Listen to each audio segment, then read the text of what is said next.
Olá, pessoal. Me chamo Jorge Augusto, sou aluno do quinto período de odontologia na Univale e hoje vou apresentar para vocês o nosso 12º seminário integrador do curso de odontologia, em que o tema geral é o desafio da integração multidisciplinar em odontologia.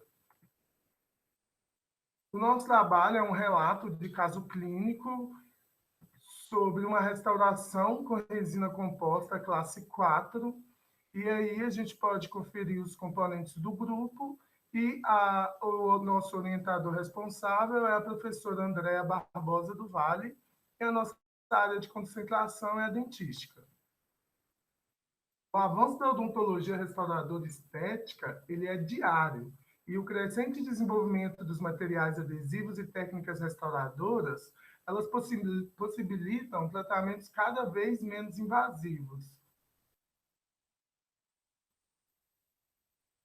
A melhoria do sorriso ela envolve procedimentos que avaliam o profissional e a capacidade de absorção, além de conhecimento e domínio de técnicas restauradoras e de materiais modernos.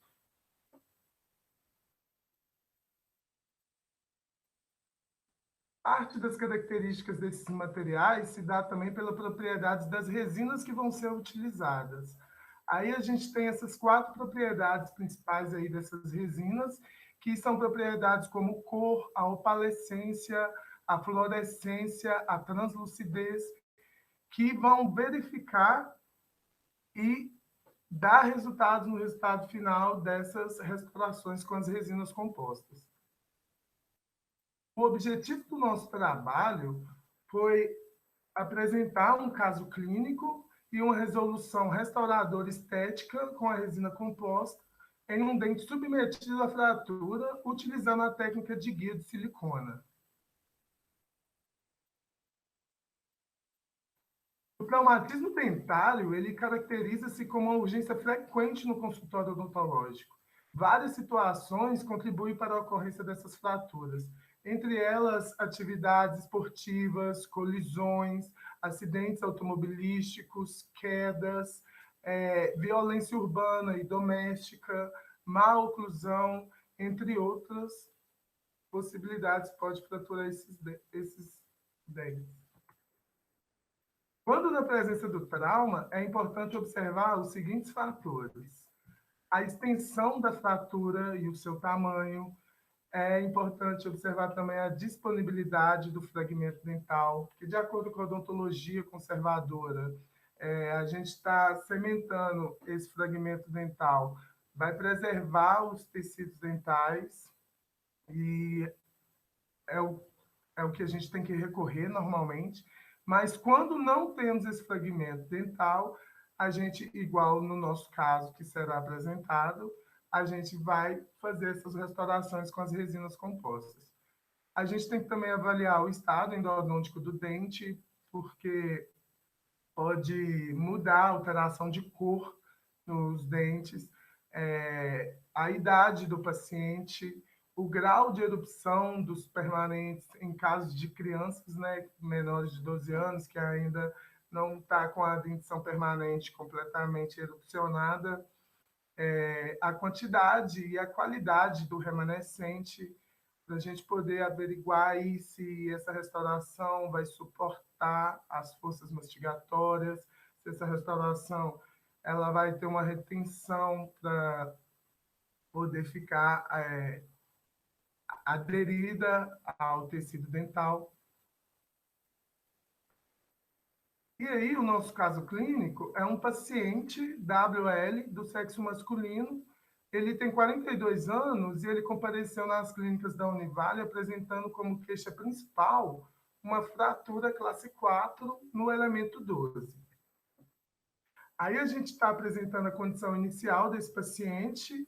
A gente pode ver aí através da imagem a fratura do elemento, o preparo, né, classe 4 a ser feito aí. E aí a gente começou pela anamnese, a história clínica pregressa de trauma na região incisal do elemento, que anteriormente já havia sido restaurado. E durante o exame clínico, o elemento 11 ele apresentava uma coloração alterada. Vale lembrar que essa é uma das condições quando a gente tem alguma mudança na polpa dental, que é essa alteração da cor do elemento. E, além disso, nos elementos 21 e 22, foram detectadas restaurações classe 3 que deveriam ser substituídas. Para a confecção da restauração classe 4 do elemento 12, foi executada a moldagem da arcada dentária superior com o alginato, como a gente pode ver aí na figura. E fizemos também exames radiográficos para ver as condições periodontais desses elementos, para ver como que está a polpa do elemento, não só do elemento, mas dos elementos adjacentes também, não só o que inclui a queixa principal do paciente. E aí a gente pode verificar o modelo de estudo sendo confeccionado com o gotejador elétrico e cera. Como visível aqui nas imagens, a gente pode ver o molde que foi confeccionado anteriormente. E aí a gente, utilizando essa cera aí que está na cor preta, é possível fazer a reanatomização do dente aqui no molde, para posteriormente, como vamos ver aqui, antes disso, claro, foi feito alguns ajustes finais com o Hollenbeck, para posteriormente a gente colocar a guia de silicona. A guia de silicona, ela permite criar mais facilmente a referência em tamanho, largura e harmonia com os dentes adjacentes. Com a silicona pesada, foi moldada a palatina do modelo de estudo para dar início à preparação da palatina do elemento 12. Aqui a gente pode ver que, primeiramente, foi feita a escolha da cor da resina, colocando um pequeno incremento no dente, na qual foram decididas a resina Vitra A2 para a confecção do esmalte e a resina Vitra A3 para a dentina. Em seguida, foi realizado um isolamento absoluto para evitar o excesso de saliva no local e utilizando o grampo 209 no pré-molar superior direito, e em seguida foi feito o sistema adesivo. Aqui a gente tem imagens da face palatina sendo confeccionada através da guia, né, de silicona condensada, e a confecção da classe 4, propriamente dita, como a gente pode ver aí nas imagens dos slides. E aqui a gente tem um resultado final do processo de restauração com a guia da moldeira de silicona. A gente pode observar que as características de tamanho, em forma, as faces dos dentes, principalmente a palatina, elas foram confeccionadas de uma forma muito mais fácil, digamos assim, e ajudando também a restabelecer as condições originais do elemento dentário. E aí o paciente prosseguiu com o tratamento para o alinhamento estético com resinas compostas e finalização dos procedimentos.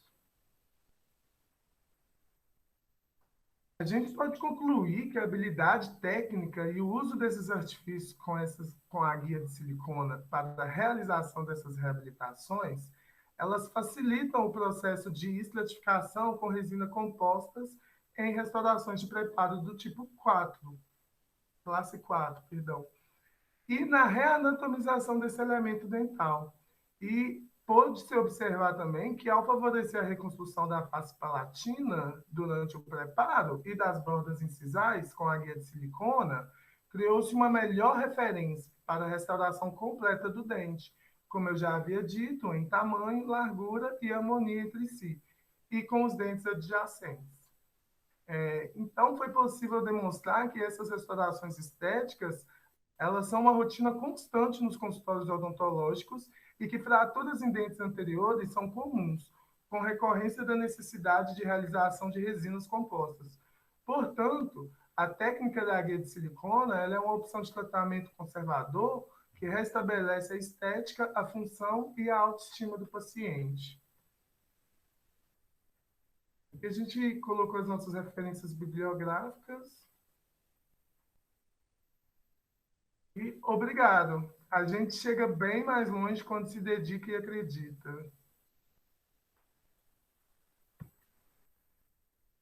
De um processo crônico.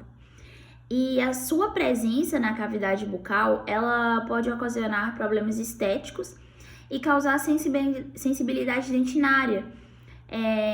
E ela, além disso, ela pode ocasionar a retenção de placa bacteriana, elevar incidências de lesões cariosas e até mesmo comprometer a integridade da estrutura dentária. A vitalidade pulpar pode ser afetada e também pode levar ao aparecimento de hipersensibilidade dentinária, devido à exposição dos túbulos dentinários causados pela perda da estrutura dentária. Como a etiologia multifatorial ela é ampla, ela pode ser uma ação combinada de fatores que causam desgaste cervical nos dentes devido à erosão ou biocorrosão, que pode ser por ácidos exógenos ou até mesmo endógenos. Ela pode ser por abrasão, que está relacionado com fatores à escovação.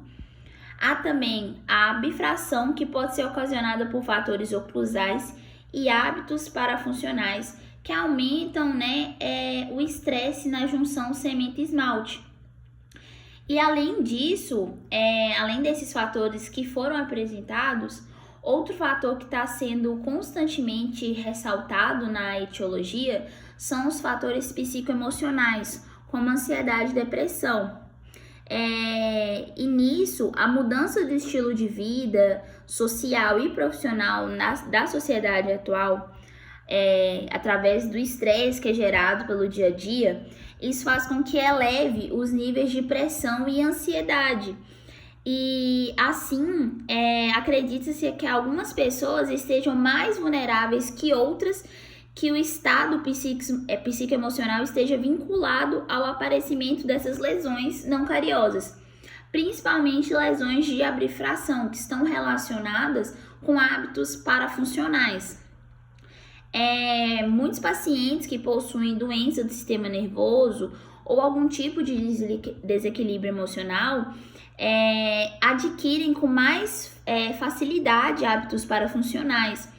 E nisso acontece que elas se submetem mais aos seus dentes à sobrecarga oclusal, além de outras complicações como bulimia e refluxo gástrico.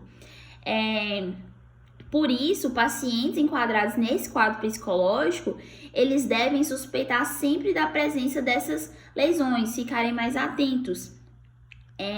E um outro fator também que está muito relacionado com a lesão cervical não cariosa é a hipersensibilidade dentinária, devido à perda contínua de componentes e fazendo com que ocorra a exposição dos túbulos dentinários, resultando em uma maior susceptibilidade de respostas pulpares a estímulos externos, como alterações osmóticas ou de temperatura. O nosso trabalho ele tem como objetivo realizar uma revisão de literatura sobre os fatores etiológicos, características clínicas e opções terapêuticas das lesões cervicais não cariosas. As lesões cervicais não cariosas estão associadas a uma perda exacerbada do tecido dentário no terço cervical do dente, que corresponde à junção amelocimentária, podendo também ocorrer nas faces interproximais, vestibulares e palatinas. Essas lesões, elas são classificadas quanto às suas categorias, que são a abrasão, que é caracterizada pela perda da estrutura dental por meio mecânico, a atrição, que é causada por contato de modo funcional ou parafuncional, incluindo a mastigação normal e o bruxismo. Tem também a erosão, que está associada à perda da estrutura dentária por um processo químico ou idiopático. E tem a bifração, que é a perda patológica do tecido duro dos dentes causadas por forças biomecânicas. Desses grupos relatados sobre as lesões não cariosas, A atrição é a única que ocorre na fase incisal e oclusal dos dentes, e as demais acontecem no terço cervical. As lesões cervicais não cariosas, elas são caracterizadas principalmente pela perda gradativa de tecido mineralizado na região cervical dos dentes. E de uma forma geral, as principais consequências são a sensibilidade dental, o comprometimento estético, a recessão gengival, o enfraquecimento do dente, comprometimento da vitalidade pulpar, podendo necessitar de tratamento endodôntico, ou até mesmo resultar na perda do elemento dental. E devido à exposição dos túbulos dentinários, as lesões normalmente estão associadas à hipersensibilidade dentária, também como as disfunções oclusais, ocasionando desconforto e problemas estéticos. E a prevalência ela é diretamente proporcional à faixa etária da população. Sendo assim, elas são mais comuns em adultos e, sobretudo, em idosos, mas não há predominância quanto ao sexo. A etiologia das lesões cariosas, cervicais não cariosas, ela é bastante diversificada, tendo forte relação com a retração gengival, causada por trauma de escovação, gengivite, periodontite crônica, hábitos parafuncionais, trauma oclusal e restaurações que não respeitam o espaço biológico. Devido à etiologia multifatorial, é sempre importante realizar um diagnóstico cuidadoso. E também deve-se procurar tratar cada paciente de uma forma individualizada. Falhas, no diagnóstico podem levar a agravamento das consequências nas estruturas dentais, como no aumento da perda dentária e da sensibilidade dental e até mesmo na ocorrência de novas lesões em outros elementos dentários.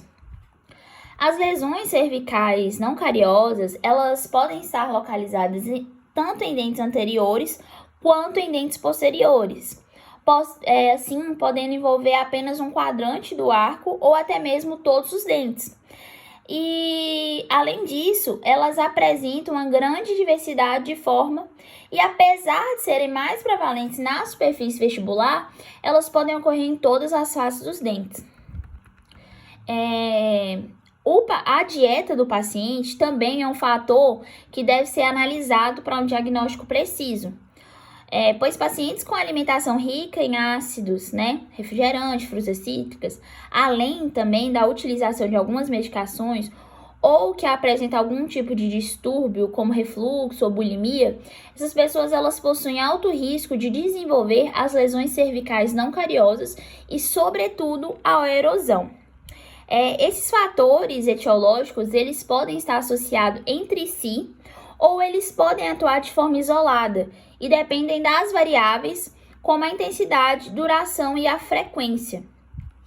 O sucesso no tratamento relacionado aos danos das lesões cervicais não cariosas está altamente ligado à eliminação dos fatores etiológicos que compõem todas as lesões. Pois se não for os fatores não forem eliminados, a terapêutica ela não vai ter sucesso. Com isso, é de grande importância distinguir clinicamente as formas de cada uma das lesões se apresentarem, para assim se atingir um bom resultado diante do causador das lesões cervicais não cariosas. O tratamento das lesões, elas podem apenas abrandar temporariamente o dente afetado, pois se não forem eliminados os fatores causais, vai ocorrer uma recidiva da lesão. Todavia, o emprego do flúor, ele é eficaz na proteção contra a erosão e abrasão, tendo a função de aumentar a resistência do esmalte dentário à dissolução por ácido, além de promover também a remineralização.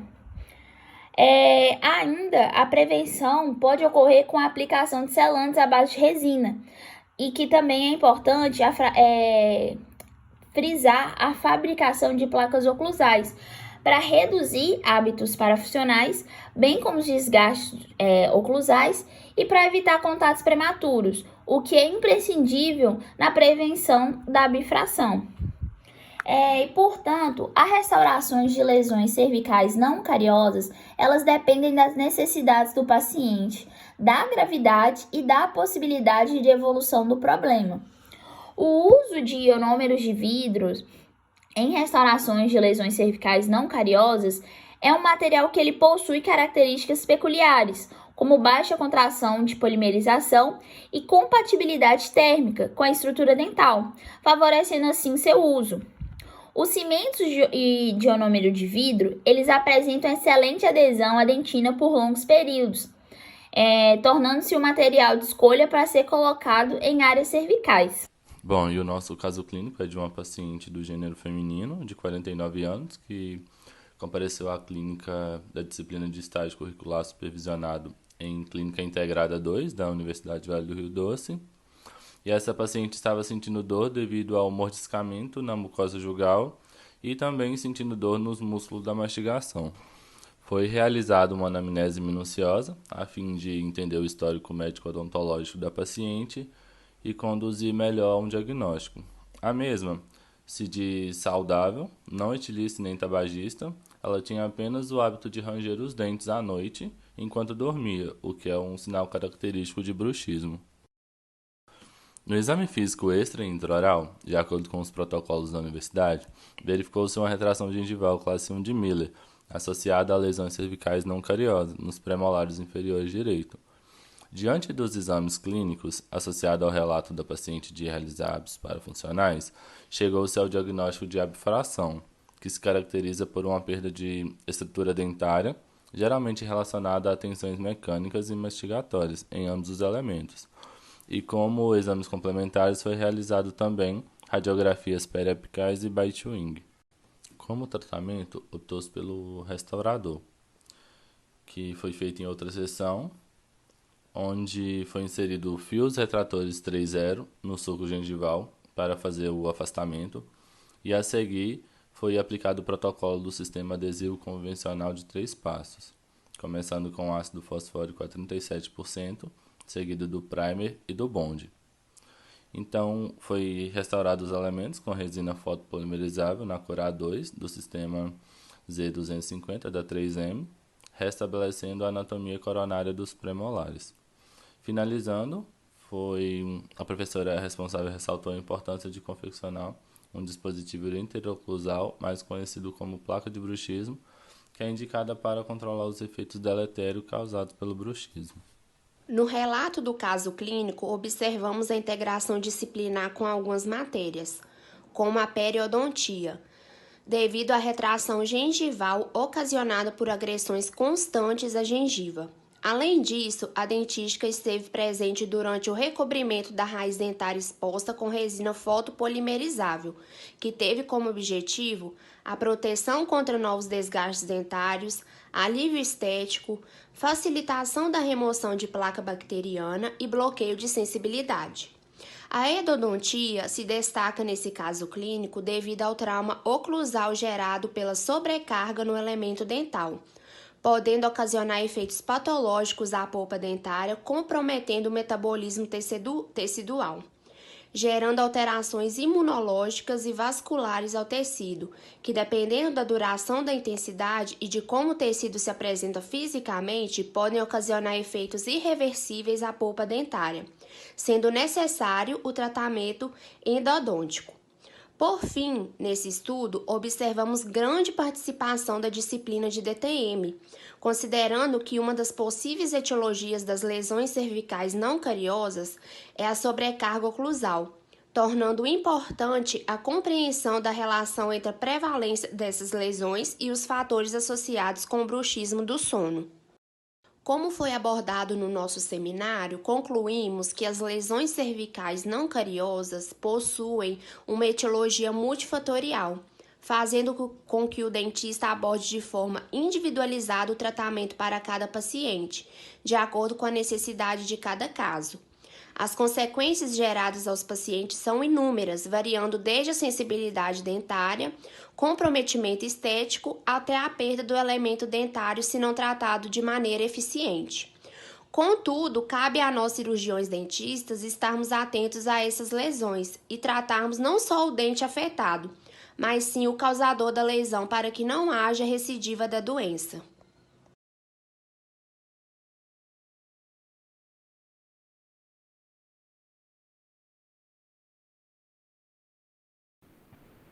Boa noite, nós somos alunos do 5º período do curso de Odontologia. Vamos apresentar nosso trabalho no 13º Seminário Integrador do curso de Odontologia, com o tema geral, o desafio da integração multidisciplinar na odontologia.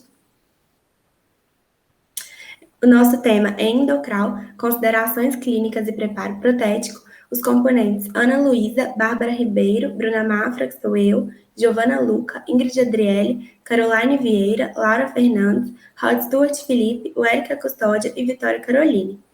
A professora orientadora é a Belizane e a área de concentração a prótese. A odontologia restauradora atual vem adotando uma postura de máxima preservação da estrutura dental em detrimento a procedimentos mais agressivos. Isso só se tornou possível graças aos novos materiais que são capazes de resistir às forças mastigatórias e têm seu princípio da retenção baseado na adesão. Nesse contexto, utilizar materiais e técnicas capazes de reabilitar função estética, preservando as estruturas dentais, é essencial.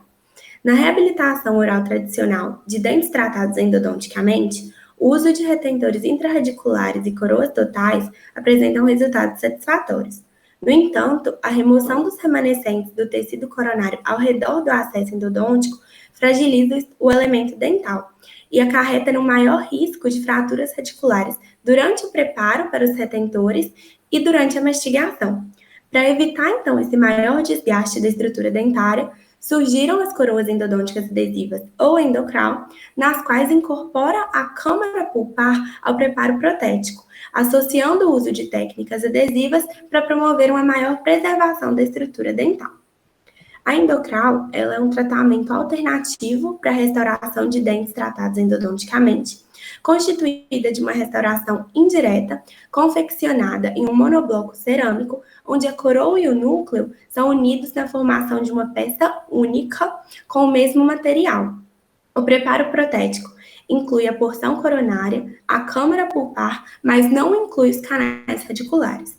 A restauração faz uso da adesão e da superfície interna da câmara pulpar para obter estabilidade e retenção micromecânica. O objetivo do nosso trabalho é revisar a literatura atual sobre coroas endodônticas adesivas ou endocral, suas indicações, vantagens, desvantagens e apresentar uma mesa clínica digital através de fotografias da técnica de preparo protética descrita na literatura. Reabilitar dentes tratados endodonticamente ainda representa um desafio na odontologia, devido às alterações das características dentárias e o grau de perda de tecidos que advém da terapia do canal radicular. De modo geral, para reabilitar dentes posteriores com grande perda de estrutura dental, preconiza-se a utilização de retentores intrarradiculares. No entanto, algumas situações clínicas inviabilizam o uso desses retentores, como em caso de dentes com coroas clínicas muito curtas, ou que apresentam calcificações, dilacerações ou alto risco de perfurações radiculares, por exemplo. As endocral, elas substituem a coroa total suportada por retentores intrarradiculares. Elas surgiram como uma cerâmica que se estende até a região interna da câmara pulpar de um dente tratado endodonticamente, como elemento de retenção e associa a cimentação adesiva também. As indicações da endocral são dentes posteriores com grande perda de estrutura dental e quando o retentor intrarradicular é impossibilitado, como em caso de dentes com variações anatômicas das raízes, como canais atrésicos, calcificados ou estreitos, com grandes curvaturas ou dilacerações radiculares, canais que possuam materiais para selamento de perfurações ou que contenham instrumentais fraturados obstruindo o conduto.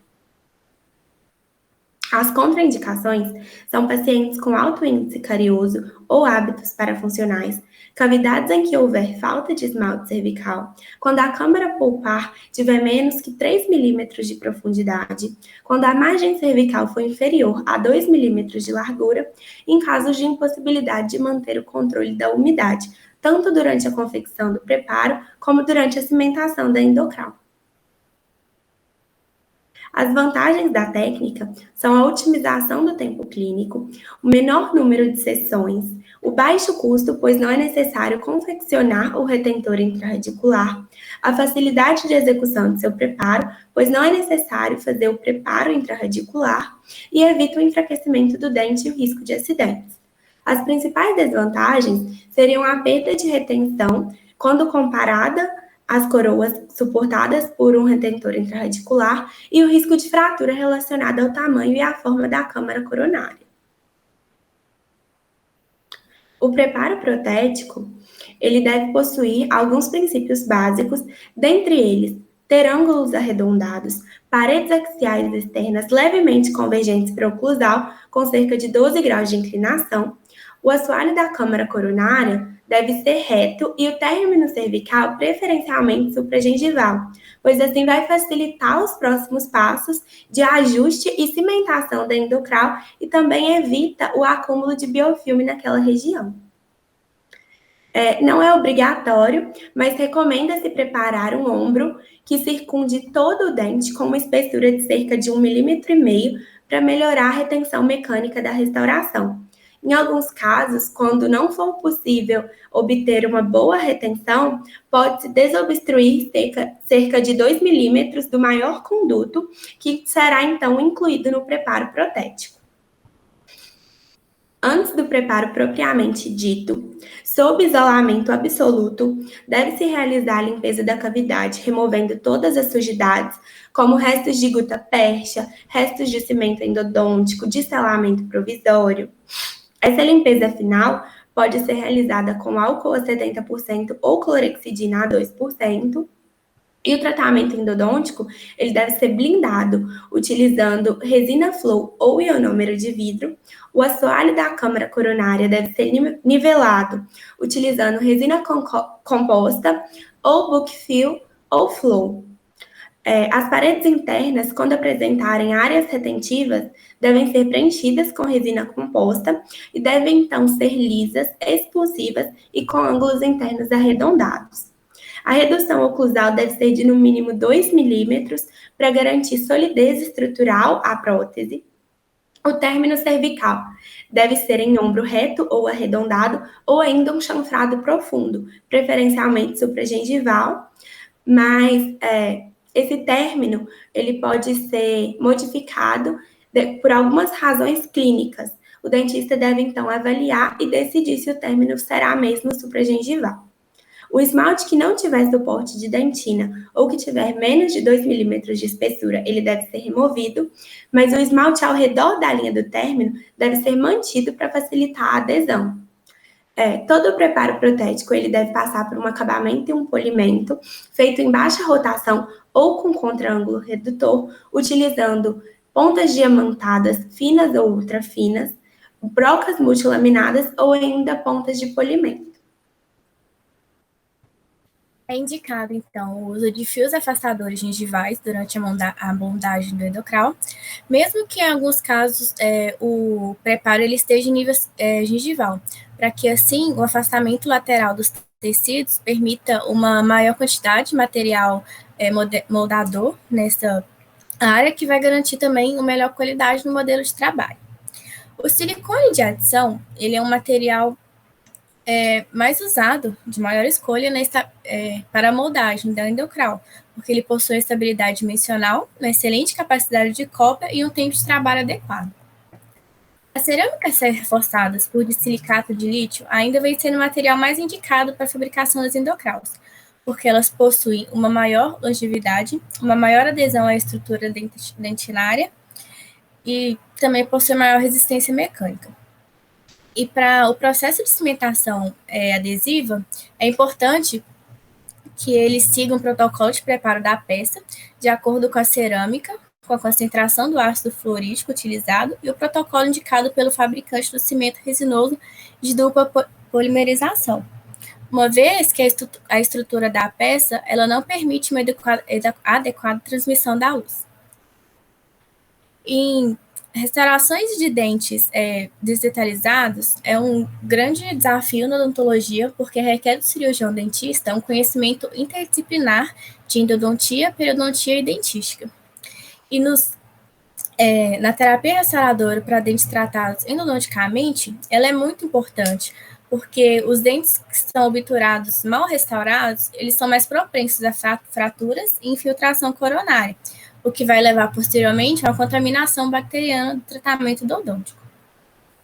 E como uma exemplificação de um preparo protético da Endocral, nós trouxemos uma mesa clínica digital que vai nos mostrar o passo a passo desse preparo. Então, nessa foto aqui, nós temos o aspecto inicial de um dente. Posteriormente, vamos fazer a limpeza da cavidade, retirando toda a sujidade, como foi dito anteriormente, aqueles restos de gutapeste, cimento endodôntico. Depois nós vamos selar as entradas dos canais com ionômero de vidro e realizar o sistema adesivo. Depois faço o preenchimento da área com resina composta, que vai dar ângulos mais arredondados e lisura dentro daquela área. E aí, posteriormente, a gente fez a redução da superfície oclusal em 2 milímetros. Aqui é uma vista superior do término supragengival. E esse é o aspecto final do preparo depois de feito o acabamento. Então, nós concluímos que a Endocral ela é uma técnica minimamente invasiva. E ela está sendo cada vez mais utilizada, porque ela diminui o risco de fratura radicular, de acidentes e complicações decorrentes do preparo do conduto. Ela preserva a estrutura dentinária, é fácil de ser realizada e tem um custo mais baixo e apresenta uma ótima estética. A Endocral é uma opção segura que substitui de forma eficaz os retentores intrarreticulares em diversas situações clínicas. Essa técnica ela apresenta algumas limitações, que podem ser reduzidas se a indicação, o protocolo de preparo protético, a moldagem, a escolha da cerâmica e a cimentação forem feitas de forma correta. E essas são as nossas referências. Obrigada.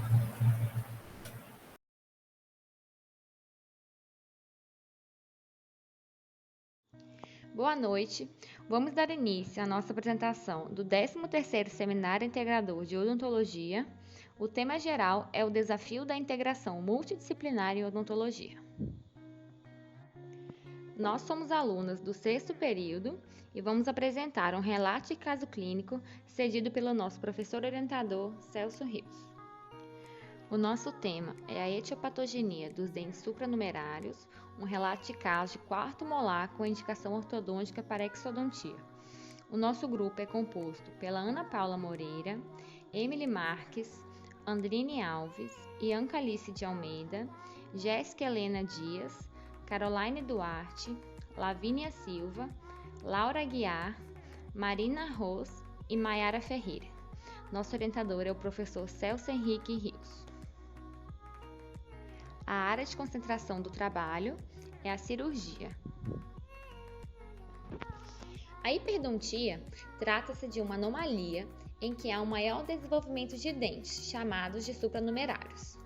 Ela é encontrada com maior frequência na dentição permanente e esses elementos a mais podem aparecer tanto na maxila quanto na mandíbula, em qualquer região do arco. Normalmente, esses elementos supranumerários são achados radiográficos, ou seja, são encontrados casualmente em exames de rotina, uma vez que menos de 30% deles irrompem e são geralmente assintomáticos. O tratamento vai de acordo com cada situação clínica. O objetivo do trabalho é ressaltar a etiopatogenia dos dentes supranumerários, bem como elucidar a necessidade do cirurgião dentista em reconhecer uma hiperdontia e realizar o tratamento conforme as indicações de cada paciente. Além disso, temos o objetivo de mencionar um relato de caso de um quarto molar com indicação ortodôntica de exodontia. Não existe um fundamento esclarecido sobre a etiologia dos supranumerários. Entretanto, existem algumas hipóteses sobre a origem dessa anomalia. A teoria da hiperatividade, que é até o momento a teoria mais aceita, sustenta que ocorre um excesso de atividade na fase de iniciação da odontogênese, o que resulta na formação de um ou mais germes dentais. A teoria da dicotomia afirma que o germe dentário divide-se em dois, podendo resultar na formação de dois dentes iguais ou na formação de dois dentes distintos. Por fim, existe a teoria da hereditariedade, que afirma que a origem dos supranumerários é relacionada com a mutação de genes, uma vez que esses elementos ocorrem com maior frequência em pacientes que já apresentam outras anomalias, como, por exemplo, em pacientes que manifestam a fissura labial ou a fissura palatal. O desenvolvimento desses dentes supranumerários ocorre, em sua maioria, nas 2 primeiras décadas de vida, podendo ocorrer tanto na dentição descida como na dentição permanente, sendo mais frequente na dentição permanente. Além disso, podem atingir tanto a maxila quanto a mandíbula, sendo mais frequentes na maxila e mais frequente em indivíduos do sexo masculino. Os supranumerários podem ser classificados de acordo com a sua localização e forma. Em relação à localização, podem ser divididos em mesiodens, quando são encontrados posteriormente aos incisivos centrais, em paramolar, quando se localizam junto aos molares, e em distomolar ou distodentes, também chamados de quartos molares por se localizarem posteriormente aos terceiros molares. Em relação à forma, podem ser classificados em cônicos, tuberculados, odontomas ou suplementares.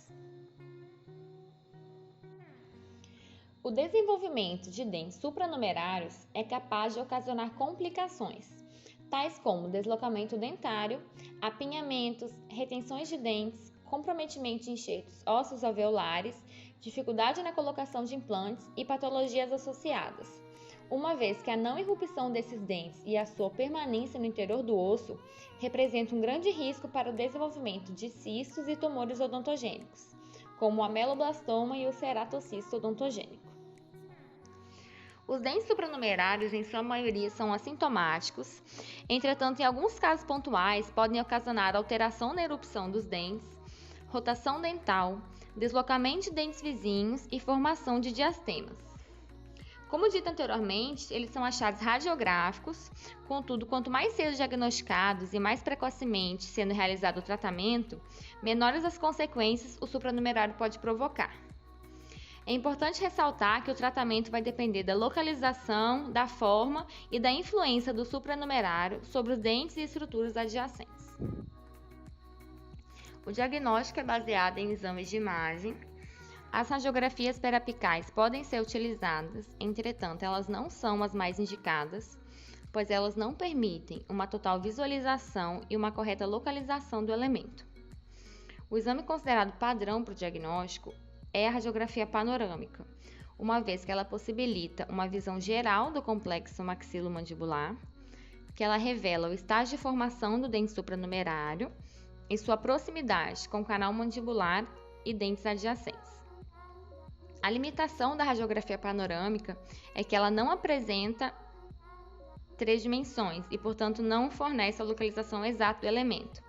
Sendo assim, temos a tomografia computadorizada de feixe cônico, que apresenta essa 3ª dimensão e, assim, mostra a localização exata do elemento e sua relação com estruturas adjacentes.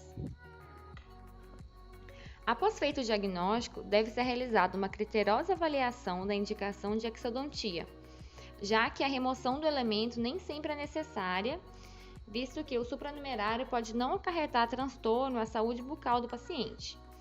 Por fim, vale ressaltar que a literatura traz o ortodontista como mediador desse processo de encaminhamento, já que a exodontia geralmente representa uma parte do tratamento ortodôntico. Dando continuidade, vamos apresentar agora o caso clínico. Paciente do sexo masculino com 16 anos de idade compareceu à clínica Implantare com queixa de dificuldade na higienização dos terceiros molares, mais popularmente conhecido como sisos, e indicação ortodôntica para a extração. Na anamnese, informou o estado bom de saúde e relatou a ausência de qualquer enfermidade. Além disso, relatou não fazer uso de medicação regular e desconhece alergias a qualquer produto ou medicamento. Na avaliação clínica sistêmica, apresentou PA 99 versus 57 mmHg, saturação de oxigênio a 99%, frequência cardíaca 77 batimentos por minuto, o peso de 60 kg e a temperatura estava em 36,1 graus. Nessa primeira radiografia panorâmica, pode-se ver a presença dos elementos 18, 28, 38 e 48, ou seja, os terceiros molares e o supranumerário localizado distalmente ao elemento 38. Nesse caso, o paciente recebeu as orientações pré-operatórias sobre o procedimento. Foi sugerido a ele a realização em um único tempo cirúrgico e sob sedação oral. Posteriormente, ele foi informado sobre os cuidados pós-operatórios e o tempo necessário para a recuperação e o retorno às atividades laborais. Neste mesmo momento, o paciente recebeu também o termo de consentimento e o contrato de prestação de serviços. Vale ressaltar que o atendimento foi realizado com a aferição prévia dos sinais vitais e que também foi administrado um benzodiazepínico, em específico o flunitrazepam 1 mg oral 30 minutos antes do procedimento, com o intuito de reduzir a ansiedade. Nessa imagem, podemos ver o momento da realização da anestesia. O anestésico utilizado foi a bupivacaína 0,5% com adrenalina 1/200.000 e foi realizado o bloqueio dos nervos alveolar inferior, bucal e lingual. Agora podemos ver a realização de uma incisão chamada de incisão de Mead para exposição do campo cirúrgico. Nesse slide, vê-se que após a incisão, fez-se o deslocamento mucoperiósteo do retalho e a osteoctomia na face vestibular do elemento 38. Para isso, foi utilizada a broca esférica de número 6. Em seguida, foi realizada a remoção do elemento 38 com a alavanca Apexo 301. Com esse feito, foi possível a visualização do quarto molar, permitindo assim a sua remoção. Depois de removidos os dentes, foi realizada a limpeza com soro fisiológico e a sutura foi executada com um fio de nylon 4 zeros. Aqui na imagem à esquerda, podemos ver a realização da sutura e na imagem à direita, podemos ver os elementos que foram extraídos, ou seja, os terceiros molares e o supranumerário quarto molar. Por fim, o paciente imediatamente foi medicado com dipirona sódica de 1 grama e foi recomendado que ele tomasse 40 gotas. No receituário, no pós-operatório, manteve-se a dipirona sódica de 1 grama de 6 em 6 horas, associada ao cetoprofeno 100 mg de 12 em 12 horas e Plax solução para a higiene oral. Também foi recomendado os cuidados pós-operatórios para o paciente e ao acompanhante verbalmente e por escrito. E o seu retorno foi após 7 dias para revisão e remoção das suturas e assim ele teve alta. A interação de diversas disciplinas, neste caso, nos remete à importância do conhecimento durante a graduação em odontologia de diversas disciplinas básicas e profissionalizantes para o entendimento do processo de diagnóstico e tratamento do caso relatado. As disciplinas de histologia e embriologia bucodental e fisiologia oral nos permite entender toda a etiopatogenia dos dentes supranumerários, como também os problemas associados a tais elementos e as indicações relacionadas ao plano de tratamento. Já a anatomia craniofacial é essencial para conhecermos todas as estruturas associadas e envolvidas no procedimento. A disciplina de imaginologia nos oferece conhecimento para a interpretação correta das imagens radiológicas, nos auxiliando assim no diagnóstico e no plano de tratamento. As disciplinas de oclusão, ortodontia e periodontia são essenciais para a indicação das exodontias relatadas neste caso. A matéria de cirurgia, que foi a nossa área de concentração, foi responsável por fornecer os conhecimentos para a execução das técnicas anestésicas e cirúrgicas para a realização do caso. A matéria de farmacologia é essencial para que a prescrição medicamentosa seja elaborada de forma correta.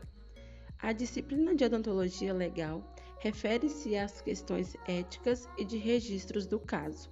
Por fim, a metodologia científica foi essencial para que o discorrer do trabalho fosse de forma clara, objetiva e dentro das normas. Dessa forma, concluímos que o diagnóstico precoce de supranumerários é possível por meio da realização de uma anamnese minuciosa e por exames complementares radiográficos, sendo que auxiliam o exame clínico realizado pelo cirurgião dentista. Nesse sentido, é singular e cabe ao dentista entender toda a etiopatogenia dos dentes supranumerários, avaliar cada caso de forma detalhada e, além disso, realizar a indicação cirúrgica de remoção de tais elementos quando necessário. Essas são as referências bibliográficas que usamos para elaborar o trabalho. Boa noite e obrigada pela atenção.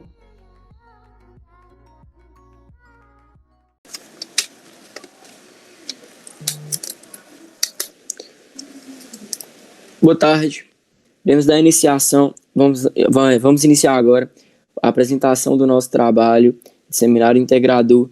Iremos abordar o tema de gengivite necrosante. Os integrantes do grupo são Alexandra Ramos, Arthur Ferraz, Bianca Inês, Isabela Dorigatti, Lara Soares, Laura Vidal, Leonardo Martins, Luan Barbosa, Lucas Gonçalves e Vitória Miranda. Nosso professor e coordenador é a Marcela Marigo.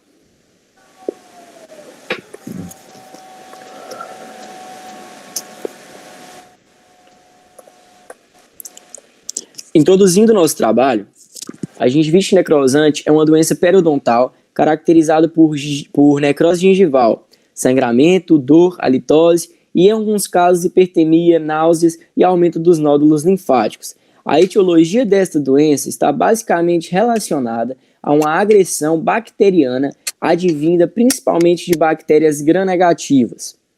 Como objetivo do nosso trabalho, temos realizar uma revisão de literatura acerca desta patologia, de modo que os profissionais da área adquiram conhecimento sobre o assunto, resultando numa melhor distinção de diagnóstico e posterior escolha de tratamento adequado. Dando início à revisão de literatura, iremos começar a abordar o tema. A gengivite necrosante, GN, ou boca de trincheira, é uma forma pouco prevalente de doença periodontal, identificado no século IV a.C. por Xenofonte. Durante a Primeira Guerra Mundial, foi bastante encontrados em soldados que ficavam instalados nas trincheiras de campo de guerra. Por isso, daí veio o nome boca de trincheira. Até alguns anos atrás, ela levava o nome de gengivite ulcerativa necrosante, GUN, mas em junho de 2018, uma nova classificação foi estipulada para as doenças periodontais, substituindo a antiga classificação vigente desde 1999. A terminologia ulcerativa foi posteriormente eliminada porque a ulceração foi considerada secundária à necrose. Ela se manifesta clinicamente com quadros agudos de rápida necrose e destruição do tecido gengival interdental.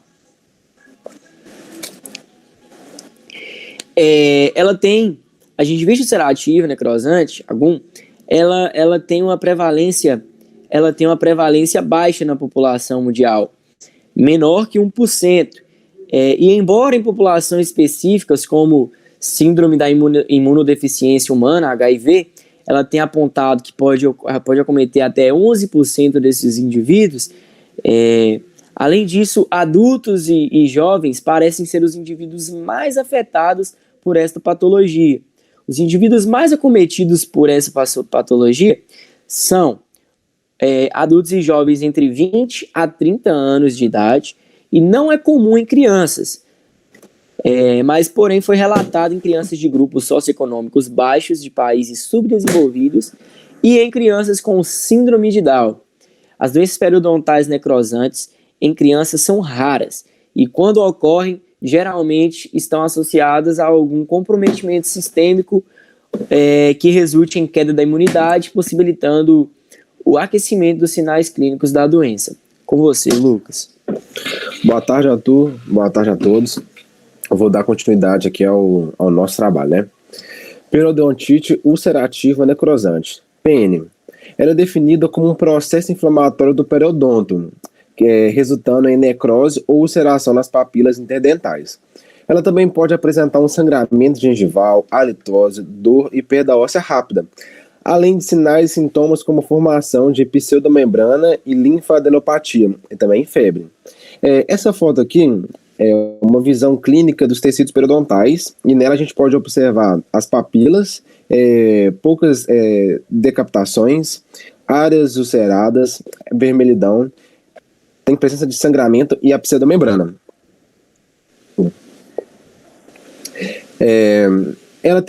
Essa doença ela tem uma etiologia complexa, né? Ela é relacionada basicamente a uma agressão inicial de origem bacteriana e uma resposta imune alterada do hospedeiro. Bactérias gram-negativas são apontadas como as principais agressoras iniciais. Algumas características clínicas frequentes são observadas durante o exame clínico, né?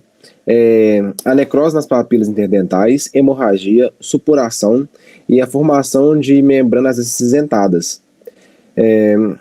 Além do odor fétido característico da gengivite necrosante, essa etiologia dela é complexa também, porque ela está relacionada a uma agressão bacteriana e a resposta imunológica, como o Arthur já teria falado, né, sobre os pacientes com HIV. Essa resposta imunológica alterada do hospedeiro. Entre as espécies bacterianas, prevalecem as gram-negativas, que são formadas em bacilo. Fatores de predisposição. As deficiências nutricionais, como a falta de vitaminas A, B2 e C, elas afetam no ciclo celular de células do epitélio, além da síntese de colágeno. E a atividade fagocitária de células de defesa, alteração e disfunções no sistema imunológico, com destaque, né, para as infecções pelo HIV. O estresse também pode ser um fator de predisposição que parece agir de uma forma interferindo no processo inflamatório. Ele cria complicação na cicatrização ao deprimir as funções como quimiotaxia e a fagocitose dos leucócitos, poliformo-nucleados, e os linfócitos também. Dessa maneira, contribui para a invasão da bactéria. Além disso, isso pode causar também a redução da microcirculação gengival e do fluxo salivar. Então, dessa maneira, acarreta o aumento da bactéria e favorece o estabelecimento e progressão da doença. Uma má higienização também é um fator que influencia muito na gengivite necrosante, tá? Pode passar, por favor, Arthur? Os sinais clínicos: dor intensa, aparência perfurada da papila gengival e a gengiva sangrar com pouco ou até mesmo com nenhum estímulo. O hálito fétido é um sinal clínico, a formação de pseudomembrana também, e ainda apresentar sintomas sistêmicos tais como a febre, mal-estar, adenopatia ou a desidratação. esses também são sintomas frequentes, tá? Os sinais clínicos. Outro fator também que é presente no sinal clínico é o acúmulo da placa bacteriana e o cálculo dental. O cálculo dental, na verdade, não é condizente com uma exacerbação da inflamação nos tecidos gengivais. Eles são fatores que influenciam no diagnóstico da doença. O tratamento. O tratamento deve ser realizado de 4 fases. O tratamento da fase aguda, tratamento da condição pré-existente, tratamento corretivo das sequelas da doença e a manutenção. É importante a gente, numa conduta mais sensata, anestesiar o paciente com o objetivo da gente avaliar a dor e realizar os movimentos leves para a remoção dos cálculos superficiais. A gente pode utilizar raspadores ultrassônicos desde que o paciente suporte, né? A gente também deve formular um plano de tratamento terapêutico que vise a eliminação ou diminuição dos fatores predisponentes, assim como a realização da raspagem, alisamento coronário e radicular e o debridamento das lesões. Quando elas estiverem numa fase aguda da doença. Além disso, é importante a gente prescrever analgésico e bochecho com clorexidina a 0,12%. Antibiótico também pode ser prescrito. O antibiótico que a gente deve escolher, né, que é o mais eficaz para o tratamento da gengivite necrosante, é o metronidazol. Devido à maior eficácia para micro-organismos aeróbicos. E a gente pode indicar ele de 250 gramas, de 8 a 8 horas, de 2 a 7 dias. E essa imagem que a gente colocou aqui também é uma visão clínica dos tecidos periodontais 7 dias após um tratamento de uma fase aguda. Pode passar, por favor, Arthur? E as considerações finais, né? A gente deve conhecer os sinais e sintomas patológicos, porque é essencial a gente fazer uma identificação correta de uma patologia e realizar o tratamento eficaz. O tratamento da gengivite necrosante é realizado com medidas locais, como a correção de defeitos gengivais e a recuperação do periodonto. Em associação ao uso dos analgésicos, e quando mais grave, o uso dos antibióticos pode ser indicado, como o metronidazol, né, conforme eu falei, que ele é o mais eficaz para o tratamento dessa patologia. Então a gente pode concluir que o diagnóstico e o tratamento da doença levam de vida a uma recuperação do periodonto de proteção em pouco tempo, e diminui o risco de reincidir, né, e ter sequelas que podem ficar na cavidade bucal. Eliminar a progressão da destruição dos tecidos periodontais de suporte também. Pode passar? Agora estão as nossas referências. Tem mais uma. E muito obrigado, Esse pessoal. foi o nosso trabalho. Muito obrigado. E uma boa tarde a todos. Boa tarde.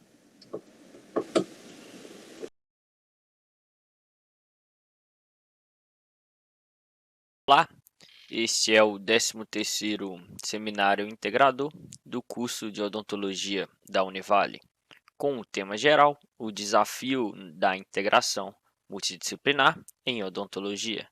Nosso trabalho foi realizado na modalidade de relato de caso clínico e somos do 6º período do curso de odontologia. Os componentes são Ana Clara, Ana Caroline, Giovanni, Cálica, Maria Antônia, Miguel, Otávio, Raquel, eu, Vinícius e Viviane. Fomos orientados pela professora Maria da Penha e a área de concentração do trabalho é a patologia. A temática abordada pelo trabalho será a síndrome de Sjögren e suas complicações bucais. A síndrome de Sjögren é uma doença autoimune multissistêmica e inflamatória crônica de base infiltrativa linfoplasmocitária, o que originará variadas alterações glandulares. É uma doença que ocorre frequentemente em mulheres entre a 4ª e 5ª década de vida, em proporção de 9:1. A síndrome de Sjögren é classificada de 2 maneiras. Na síndrome de Sjögren primária, os sinais e sintomas ocorrem de maneira isolada, sem outra desordem autoimune. Já a síndrome de Sjögren secundária ocorre associada a outra desordem autoimune, como artrite reumatoide e lúpus eritematoso sistêmico. Cirurgiões dentistas são geralmente os primeiros profissionais a identificarem os sintomas, uma vez que a boca é o sítio de maior envolvimento.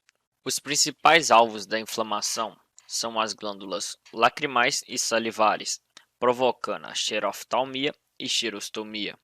Entretanto, outras glândulas exócrinas poderão ser acometidas, como o pâncreas, glândulas sudoríparas, glândulas mucosas do trato respiratório, gastrointestinal e urogenital.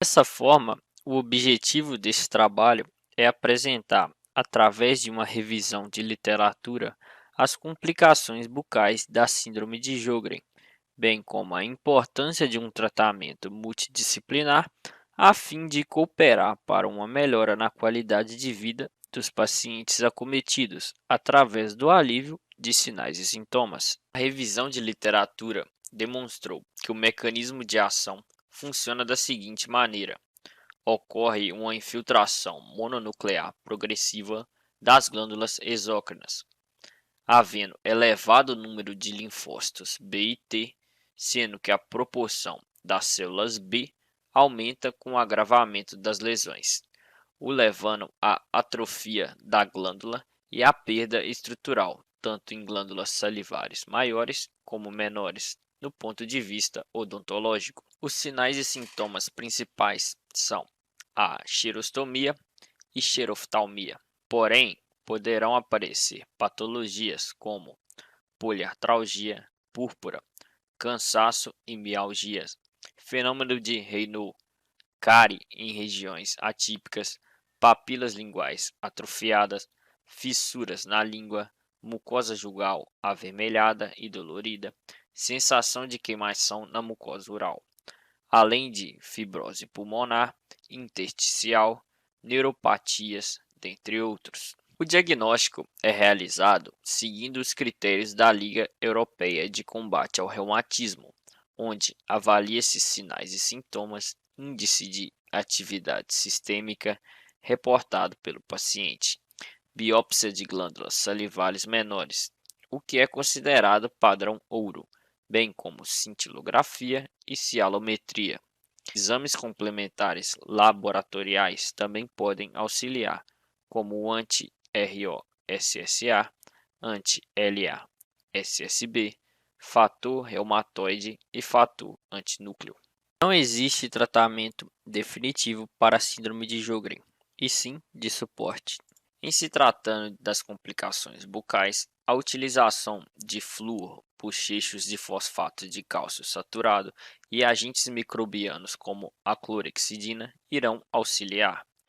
Salivas artificiais estão disponíveis para o tratamento da xerostomia. Balas ou gomas de mascar sem açúcar podem auxiliar na manutenção da lubrificação oral através do estímulo salivar, além de agentes muscarínicos como a pilocarpina e a cevimelina, visando o aumento do fluxo salivar. Agora irei passar a palavra para a Viviane para dar continuidade ao trabalho. Eu, Viviane, estarei prosseguindo com a apresentação do trabalho através do relato de caso clínico. Esse relato foi realizado pelo reumatologista Dr. Estevão Rosa Gonçalves e pela cirurgiã dentista Maria da Penha Siqueira. Paciente MGO, sexo feminino, feoderma, 55 anos, foi atendida pelo serviço de pneumologia com queixa de tosse seca, dispneia aos médios esforços, associado aí a episódios de infecções de vias aéreas inferiores. Então, os exames complementares eles demonstraram presença de uma pneumopatia intersticial e à medida que esse quadro foi evoluindo em consultas subsequentes, a paciente relatou também sentir dores nas articulações e mialgia, principalmente pela manhã, sendo, portanto, encaminhada para um reumatologista para avaliação complementar. E durante a avaliação reumatológica inicial, além das queixas de artralgia, mialgia e sintomas respiratórios, a paciente também referiu uma sensação de boca seca, prurido ocular e disfagia. Então, dentro desse contexto, foram solicitados exames laboratoriais que evidenciaram presença de anti-SSA, anti-SSB, fator reumatoide ou fator antinúcleo. A paciente, então, foi encaminhada também ao serviço de oftalmologia para avaliação da xeroftalmia e através do teste de Schirmer, que é realizado introduzindo uma fita na pálpebra inferior do paciente, então sendo considerado positivo quando a umidade observada fica abaixo de 5 milímetros. No caso em questão, o resultado observado foi de 1 milímetro e, portanto, positivo. Então, para complementar, foi solicitado também a cintilografia das glândulas salivares e revelou aí uma função salivar deprimida, em grau moderado na parótida esquerda e em alto grau na parótida direita. A biópsia de glândulas salivares menores também foi realizada em serviço particular, o que observou aí, a cialodenite linfocítica focal. Diante dos dados da anamnese, exame físico, exame histopatológico e os exames complementares, o diagnóstico foi de síndrome de Sjögren primária, uma vez que essa paciente não tinha outra desordem autoimune. E após confirmar o diagnóstico, essa paciente foi encaminhada para o serviço odontológico.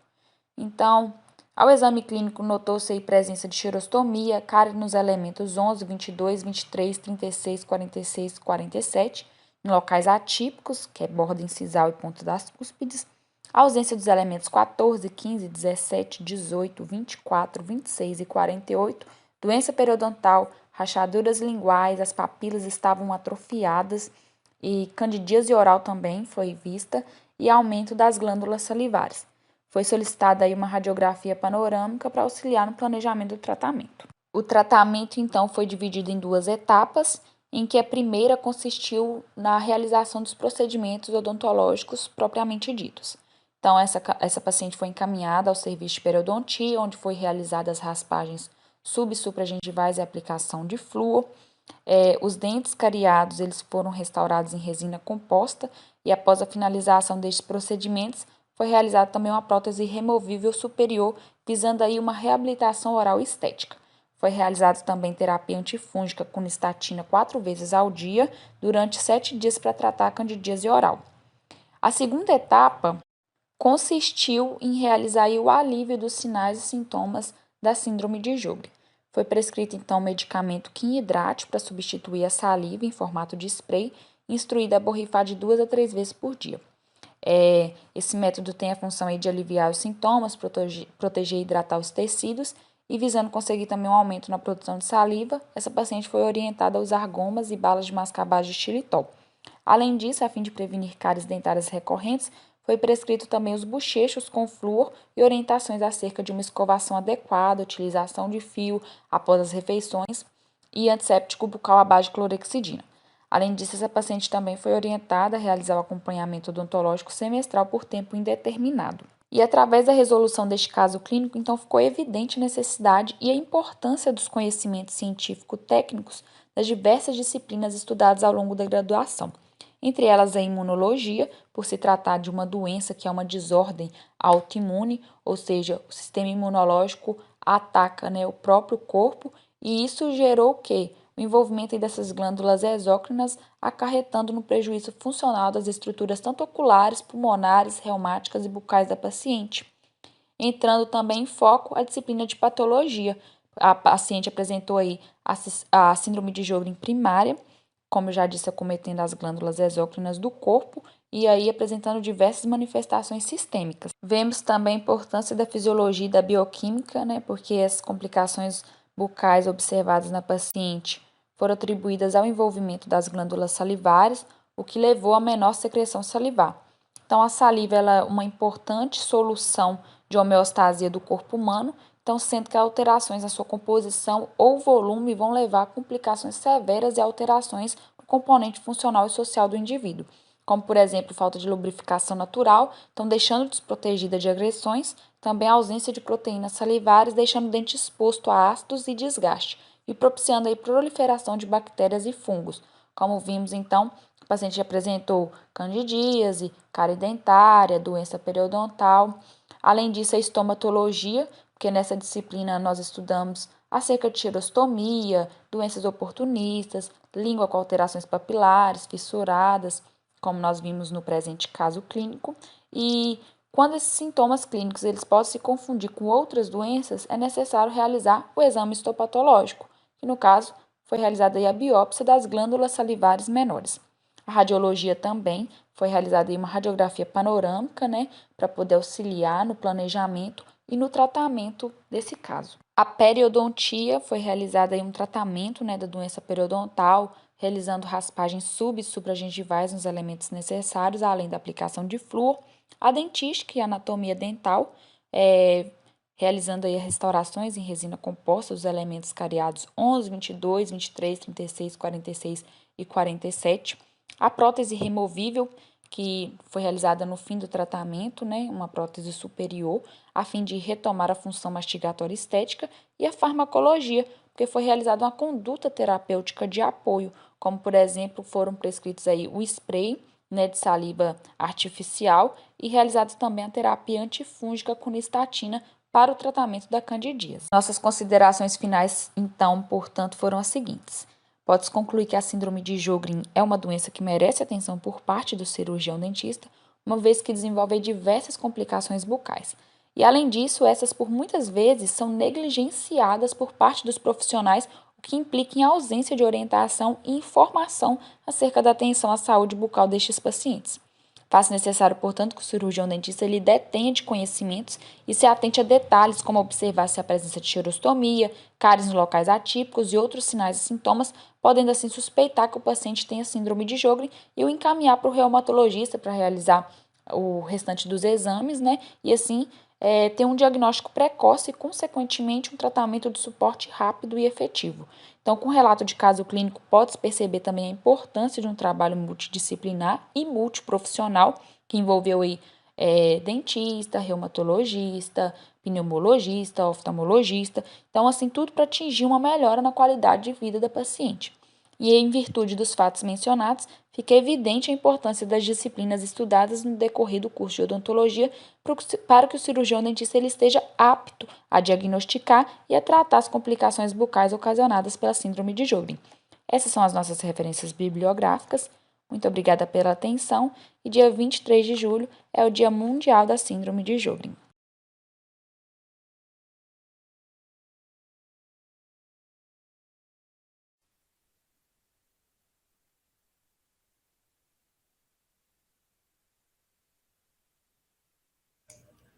Olá, hoje nós estaremos apresentando o seminário integrador do curso de odontologia.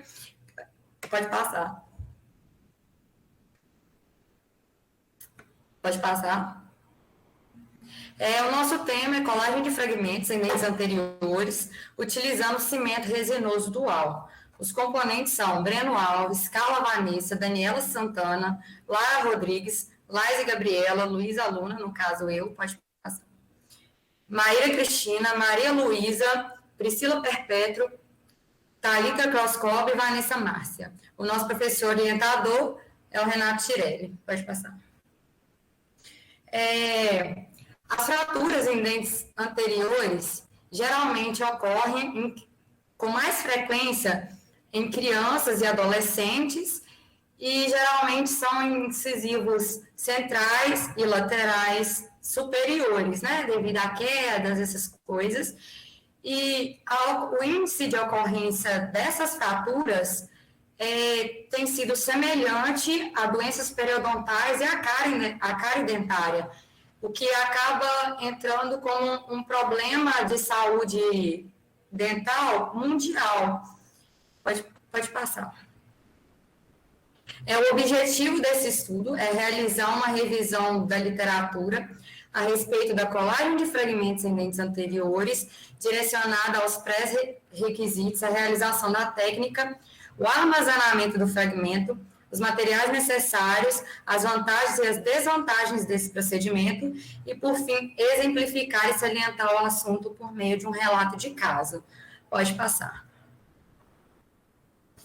As principais causas desses traumas dentários são quedas, acidentes de trânsito, prática de esporte, violência, fatores anatômicos como problemas de oclusão, paciente tem a mordida aberta, que dorme com a boca aberta, e isso acaba elevando a incidência dessas fraturas.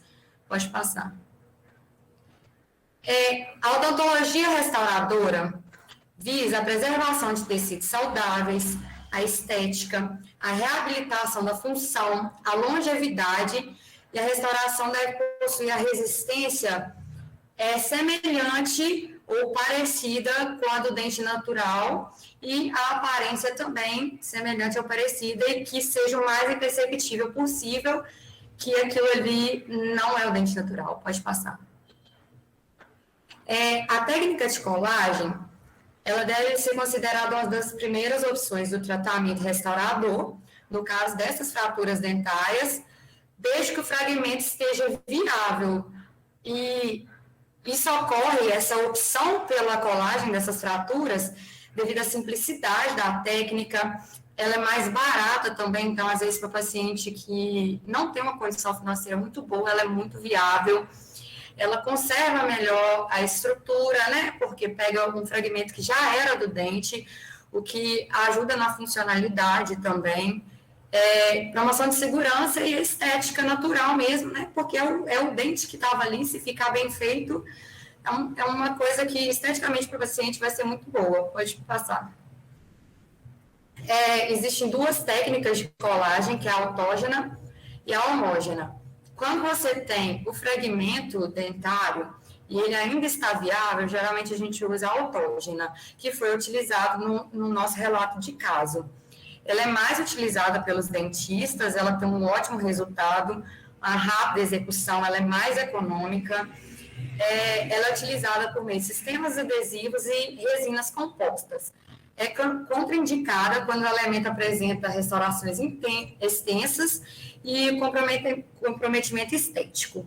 Na homógena, geralmente a gente usa o dente de outro indivíduo, o que acaba dificultando a aceitação do nosso cliente e demorando, necessitando de um tempo maior para achar um dente que fique melhor esteticamente no paciente em relação à cor, formato. Pode passar. Os fatores que influenciam nessa colagem de fragmentos, a extensão da fratura, a condição de conservação do fragmento, é sempre importante que esse fragmento esteja hidratado.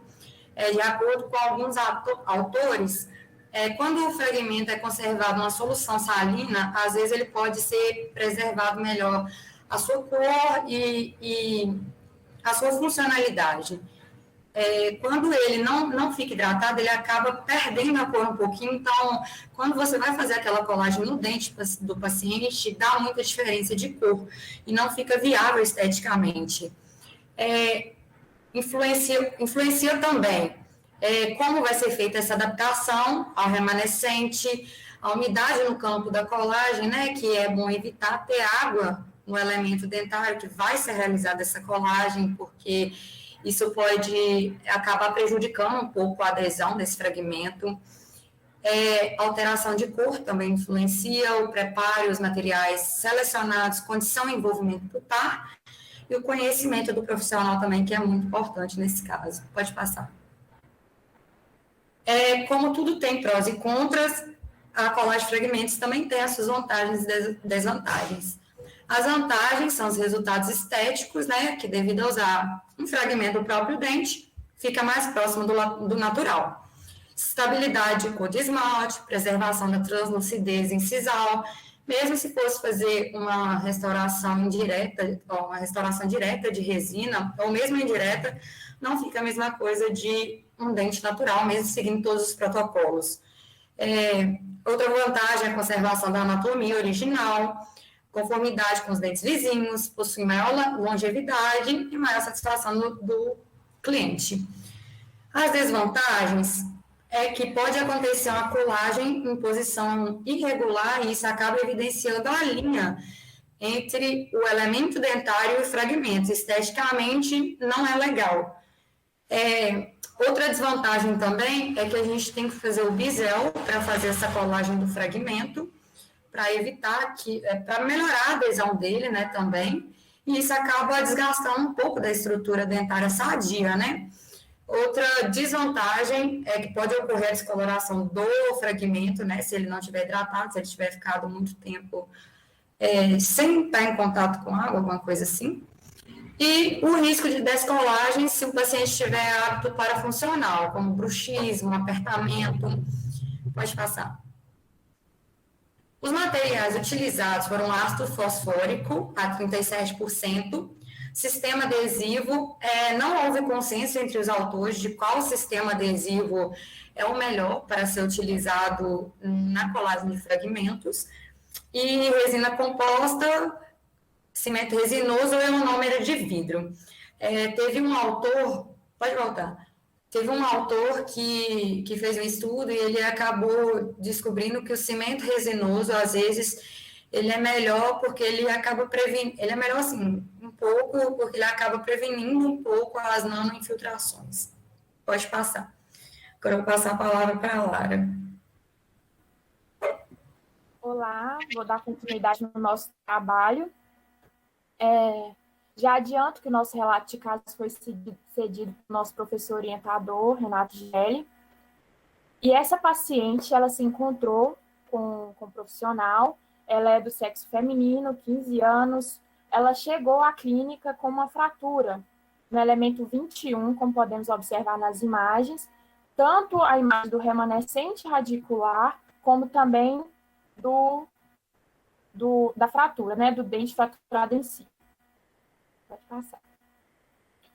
Foi realizada uma anamnese, checou se não teve envolvimento pulpar, se não houve comprometimento desse elemento, e após isso, iniciou a técnica em si. Foi realizado o condicionamento ácido com um ácido fosfórico a 37%, tanto no remanescente quanto no fragmento em si, por 15 segundos, como podemos observar. A seguir, eles foram bem lavados e foi aplicado o sistema adesivo AMAR da FGM e foi fotoativado por 20 segundos, tanto o fragmento quanto o remanescente. Pode passar. Aqui mostra a fotoativação dos dois. Pode passar. E neste caso, o nosso professor optou por usar o cimento resinoso dual, Alcem, Core, que ele também pode ser usado na confecção de núcleo retentivo, em facetas, então ele é bem utilizado e muito indicado, como a gente já falou. E foi passado tanto no remanescente quanto no dente fraturado em si. Foi removido os excessos, foi feita a boa adaptação desse dente, como podemos ver, com todo cuidado, a simetria, analisando bem, e foi retirado o excesso. Pode passar. Já com o fragmento adaptado, ele foi fotoativado por 60 segundos, feito o polimento, foi feita a checagem da oclusão e depois foi finalizado. Pode passar. E nessa foto a gente pode observar o antes e depois. Podemos ver que não houve, não ficou muito visível, não ficou visível a luz, a linha entre o fragmento e o remanescente dental, dando um aspecto de natural, coisa que talvez não poderia ter acontecido com uma restauração normal. Pode passar. Volto a repetir que esse caso foi dito pelo nosso professor orientador Renato Gelli. Para a elaboração dessa técnica, é necessário que a gente tenha conhecimento da anatomia e escultura dental, da radiologia, para saber se houve realmente ou não o comprometimento pulpar do elemento, e os conhecimentos da dentística 1, 2, 3. Pode passar. Nós trouxemos um vídeo também de um outro caso clínico, nosso professor. Pode passar, Márcia.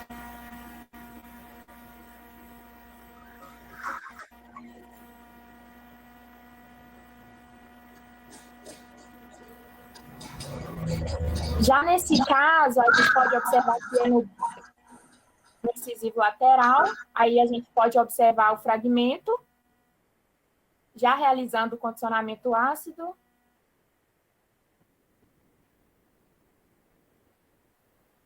Foi feito o condicionamento também no fragmento.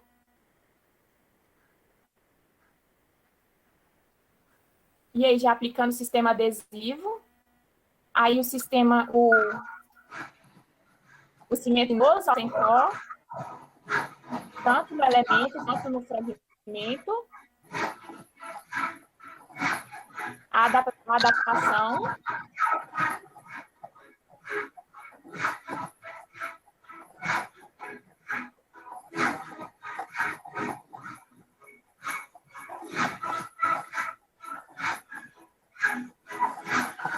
podemos ver de outro ângulo também a adaptação.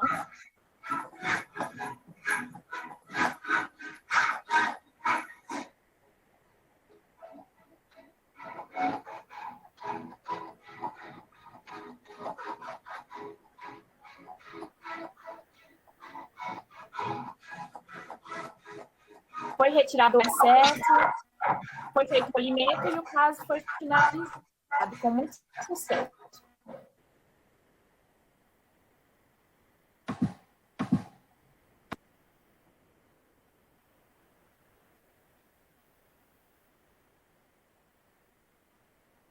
As nossas considerações finais.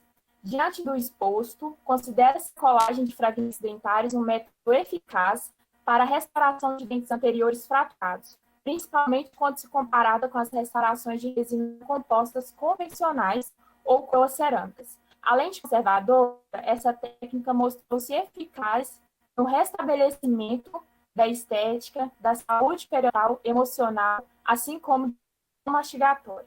A técnica apresenta mais vantagens do que desvantagens e limitações, sendo mais conservadora, de fácil aplicabilidade e de baixo custo quando comparada com demais restaurações.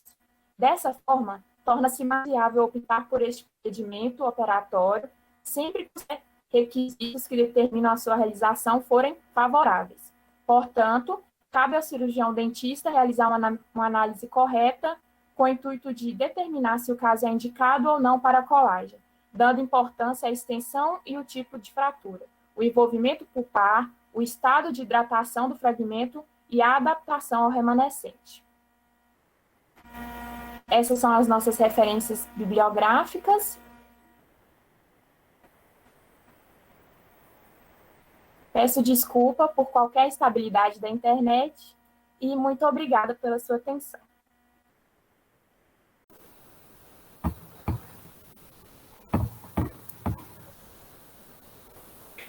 Nesse seminário integrador, nosso grupo vai falar sobre fratura radicular por traumatismo e suas consequências. Os integrantes são estes que estão na tela. Nossa orientadora é Viviane Xavier e a área de concentração é a odontia. O traumatismo dental é uma emergência odontológica que requer um tratamento multidisciplinar e que tem um diagnóstico baseado em radiografias e exames clínicos. Nesses exames são considerados fatores como mobilidade dentária, sensibilidade, presença de sangramento, entre outros. E para ter um diagnóstico completo, é necessário realizar os testes de vitalidade a partir do 15º dia da fratura e o teste de integridade da inserção entre dente e gengiva. As fraturas articulares podem se localizar no terço cervical, médio ou apical, e ocorrem com mais frequência no terço médio, dividindo em 2 fragmentos, apical e coronário. Quanto à direção dessas fraturas, elas podem ser verticais, horizontais, oblíquas e laminares. Vamos falar mais sobre isso no decorrer do trabalho. O objetivo é apresentar um relato de caso de um paciente que sofreu queda frontal e teve como consequência uma fratura radicular no elemento 11. Vamos descrever seu tratamento e consequências. As causas dos traumatismos dentários variam de acordo com a idade. Em crianças, são as quedas da própria altura, de bicicletas e esportes. Em jovens e adultos, são causadas por agressões físicas, acidentes automobilísticos, acidentes ocupacionais. E, dentre essas fraturas, em geral, as fraturas articulares correspondem de 20% a 25% dos casos, e são mais frequentes no terço médio, e afetam mais incisivos centrais superiores e laterais.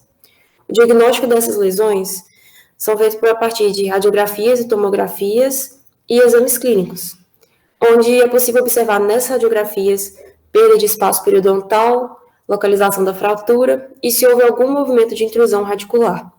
Clinicamente, observamos se há movimentação, deslocamento do fragmento coronário, sensibilidade à palpação e se há sangramento no sulco gengival.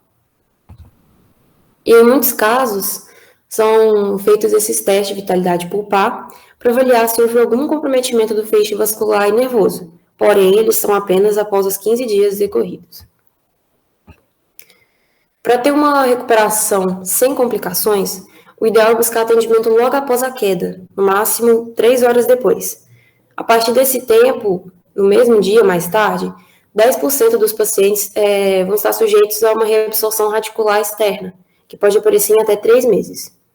E se este paciente buscar uma consulta nos 3 primeiros dias, a consequência vai ser uma reabsorção radicular externa e anquilose, na maioria dos casos. O plano de tratamento é variável e depende do grau de mobilidade e da localização da direção da fratura. Quando essa fratura ocorre no terço apical, muitas vezes não tem necessidade de tratamento. No terço médio, é necessário usar uma contenção rígida no período de 90 a 120 dias. Quando as fraturas são no terço cervical e quando são longitudinais, a exodontia é realizada. No caso de necrose nesses elementos, há necessidade do tratamento endodôntico.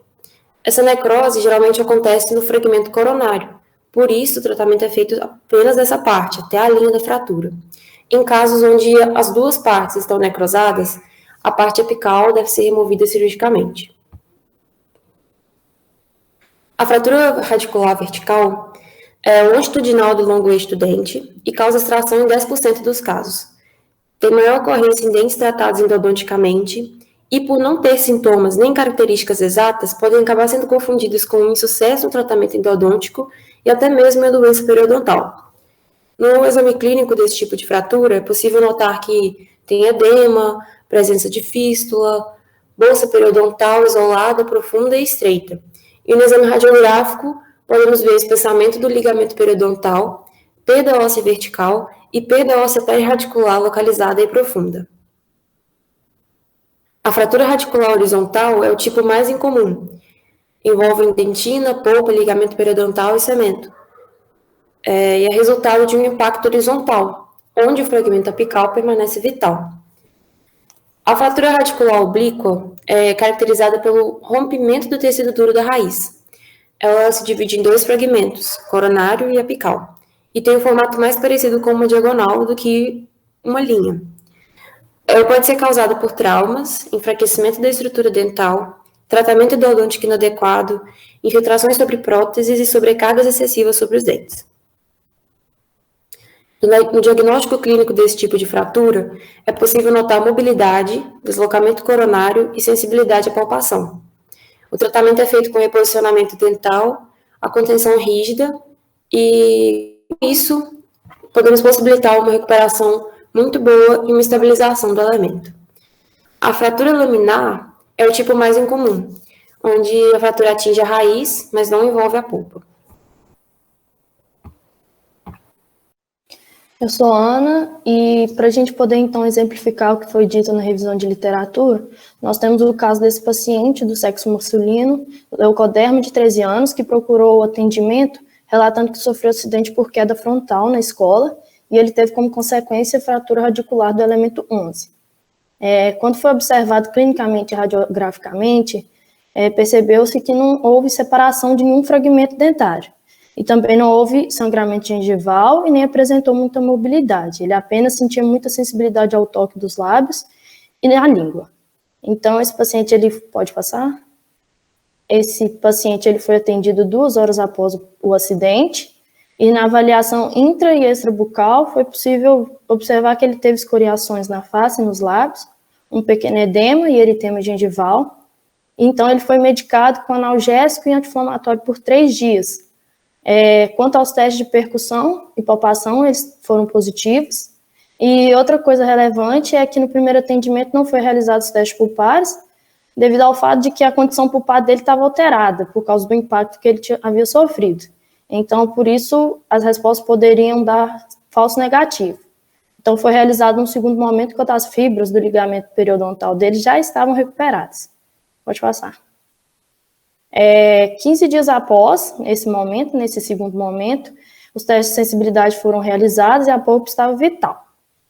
Ele não apresentou nenhuma alteração de cor, dor ou mobilidade e nem alteração na radiografia periapical ou na região da fratura. A princípio, ele foi acompanhado de 30 em 30 dias, nos primeiros 6 meses, e aí depois passou a ser 60 a 60 dias. E assim foi por 2 anos. Até que ele retornou à clínica relatando um novo episódio de queda, só que dessa vez havia mobilidade, dor e sangramento gengival. Na radiografia, apresentou que havia deslocamento dos fragmentos no sentido vestibular e incisal, e seu diagnóstico foi luxação lateral vestibular com fratura radicular. Pode passar. E aí, durante o desenvolvimento, foi realizado o reposicionamento desses fragmentos, a splitagem rígida e abertura endodôntica. A instrumentação ela só foi feita na parte cervical e média, porque o terço apical ele não estava acessível, mas ele se apresentou vital. Então, foi usada uma medicação intracanal com pasta de hidróxido de cálcio por 60 dias. E aí, após esse momento, o dente foi obturado com MTA no terço médio, e importante também é que o elemento 21 sofreu necrose, então foi preciso fazer o tratamento endodôntico dele também. E é igual a gente vê aí nessa figura 1, que teve com a medicação intracanal, e com a splitagem rígida, e na figura 3, com a obturação com MTA e o dente 21, tratado endodonticamente. Pode passar. Aí foi também colocado gutapercha e cimento pulpicanal sealer no terço cervical. E passado 90 dias, a splitagem foi removida com fio ortodôntico 012 e o elemento foi restaurado com resina fotopolimerizada. Esse paciente ele foi acompanhado clinicamente e radiograficamente por mais 5 anos e ele voltava a cada 6 meses e não foi constatado nenhuma reabsorção radicular externa e nem reabsorção por substituição. Após esse período de 5 anos, o paciente não pôde retornar mais por motivos de que ele havia mudado de cidade, e assim foi concluído o caso dele. A gente pode, então, observar que, por ser uma emergência odontológica, pode passar, Isabela. Por ser uma emergência odontológica, é muito importante que o atendimento de fraturas radiculares seja feito com o menor tempo possível, para que haja um resultado satisfatório, né? Quanto mais rápido, melhor. Então, necessita de um correto atendimento, de urgência, permitindo, assim, que o tratamento seja feito da melhor forma possível, tenha um tratamento adequado, com um bom prognóstico do dente afetado. E aí, quanto à avaliação das imagens radiológicas e o exame clínico, ele precisa ser feito de forma minuciosa, para a gente poder traçar um correto plano de tratamento. Esse foi nosso trabalho, que falou sobre fratura radicular por traumatismo e suas consequências, e essas são nossas referências. Muito obrigada.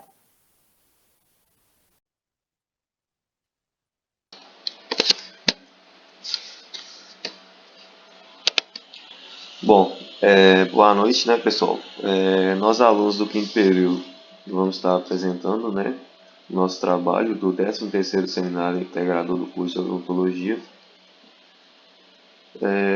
Nosso trabalho, então, é um relato de um caso clínico que foi passado pela nossa professora orientadora Wirlene. Sua área de concentração é endodontia, né? O nosso tema é o tratamento endodôntico em primeiro pré-molar superior com variação anatômica. É um caso clínico. Os componentes do nosso grupo são Amanda Nunes, Ana Júlia Riva, Ana Catarina, Gabriela Verônica, eu, Gustavo Castilho, Lucas Campos, Renan Soares, Tiago Mol e Victor César. Bom, a terapia endodôntica, ela consiste então, né, na eliminação, na sanificação desses tecidos contaminados, desses micro-organismos que estão presentes então no interior desses sistemas de canais radiculares. Esse sucesso dessa terapia, ele se é alcançado, né, quando se tem o conhecimento dessa anatomia, dessas cavidades pulpares, se tem o conhecimento dos aspectos normais e suas variações. Então, quando se realiza, né, uma sanificação correta, uma modelagem e uma obturação desses mesmos canais. Essas variações anatômicas, elas são, então, não localizadas e não identificadas. Essas variações, elas impõem, então, limitações durante esse preparo mecânico dessa terapia, durante, né, a modelagem desses canais, porque pode permanecer, então, áreas que não foram limpas, o que acaba resultando, né, no insucesso do tratamento endodôntico. Essas variações ela tem diversos níveis, né, de complexidade. Os premolares superiores, na maioria das vezes, eles apresentam, né, duas raízes, são variações podem estar presentes, né? Esses dentes apresentam raízes ou condutos extras. Caso não sejam localizados e quando preparados inadequadamente, essas variações, né, podem levar à falha da terapia e até mesmo à perda do elemento dentário. O objetivo do nosso trabalho é apresentar, né, um caso clínico de tratamento odontológico de primeiro premolar superior com 3 condutos, ressaltando então, né, a importância do conhecimento da possível variação anatômica de condutos desses dentes, as quais podem dificultar a terapia e influenciar no sucesso do tratamento endodôntico. Bom, esse sistema, né, de canais articulares apresentam variações, né, diversas variações, cujas essas variações acabam, né, aumentando a dificuldade durante o tratamento, para ser mais específico, né, na modelagem desses canais. O conhecimento dessa morfologia, da estrutura interna desse sistema, é um dos pré-requisitos para o sucesso dessa terapia. Essas variações de morfologia das raízes dos premolares consistem, então, em raízes fusionadas com canais separados, raízes fusionadas com ligações ou entrelaçamentos, raízes fusionadas com um forame apical comum e, algumas vezes, dentes com 3 raízes separadas, cada uma com um canal ou 2 raízes com 3 canais. Esses dentes possuem, né, uma complexidade e variações anatômicas que requerem um tratamento endodôntico bem planejado e executado. Com máxima atenção, né, o profissional deve-se ter uma atenção máxima durante a localização e instrumentação desses canais. Esses primeiros premolares superiores, eles são, né, na maioria das vezes, birradiculares, apresentando 2 raízes em 95% dos casos. A presença da terceira raiz, né, quando se é encontrada, possui, né, índices que variam de 1 a 5%. A presença desses canais decorrentes de variações anatômicas podem, quando não são, né, localizados durante o tratamento, acabam, né, contribuindo para a presença de dor contínua, né, do elemento dentário. Pode vir a formar, consequentemente, então, a periodontite apical do mesmo e, consequentemente, né, no fracasso desse tratamento. Esses dentes, então, requerem, né, um diagnóstico correto, um planejamento bem executado do tratamento também. As radiografias dos exames de imagem, né, são indispensáveis. Essas radiografias periapicais devem ser realizadas em diversas angulações, né? As tomografias também são ótimos auxiliares de imagens. Essas alterações são melhor, né, de visualização durante a tomografia.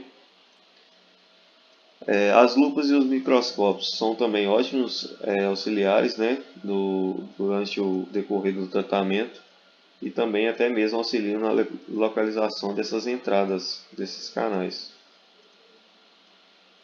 Boa noite, meu nome é Ana Júlia, eu vou dar continuidade na apresentação do trabalho, fazendo a apresentação do caso clínico que foi disponibilizado. O paciente do sexo masculino de 48 anos que reside em Governador Valadares procurou atendimento odontológico na clínica da professora Wirlene, no consultório dela. Relatou que ele sentiu dor no elemento 14, mas que essa dor já havia sido cessada. E alguns dias depois que essa dor foi cessada, apareceu uma bolinha na gengiva dele que crescia e diminuía de tamanho, segundo ele. Nos testes térmicos e de palpação foram de resposta negativa. O teste de percussão, ele apresentou sensibilidade dolorosa na percussão vertical. E na radiografia periapical foi possível notar a presença de restaurações extensas, os cones pulpares estavam retraídos e notou também a presença de 3 raízes, sendo na raiz palatina tinha a presença de uma área radiolúcida. O diagnóstico foi de necrose pulpar e um abscesso apical crônico. Para início do tratamento, né, da terapia endodôntica, foi realizado o bochecho com clorexidina, a anestesia e o isolamento absoluto, a remoção da restauração e a reconstrução das paredes. O acesso endodôntico foi realizado na face oclusal, de forma de contorno triangular com base pré-vestibular e a localização dos 3 condutos. A irrigação foi com hipoclorito de sódio 5,25%. A localização dos condutos foi com a lima manual número 10, que auxiliou também para ver a direção dos mesmos. A lima 10 e 15 para explorar os condutos na medida do CDR. O pré-alargamento do terço médio cervical foi realizado com as limas ProDesign. Essas limas são limas especiais feitas de níquel titânio, e isso promove a elas uma flexibilidade maior, facilitando na entrada dos canais e no tratamento dos mesmos. A instrumentação dos canais com essas limas até o CDR, a odontometria com localizador apical e a radiografia periapical para confirmação do CPC e obtenção do CPC, confirmação do CPC e obtenção do CT, desculpa. Limas ProDesign 15.05 e lima 25.06 na instrumentação e modelagem dos condutos e irrigação com hipoclorito de sódio a cada lima utilizada.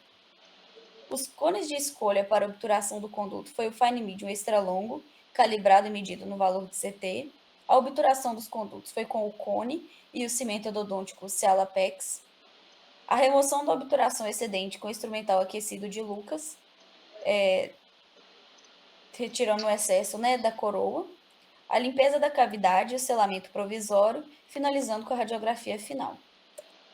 Nessa imagem de número 1, a gente tem a radiografia de estudo, né, a primeira radiografia do tratamento endodôntico, indicado pelas setas azuis, temos as 3 raízes, e na imagem de número 2, indicado pela seta azul, a visualização do terceiro conduto.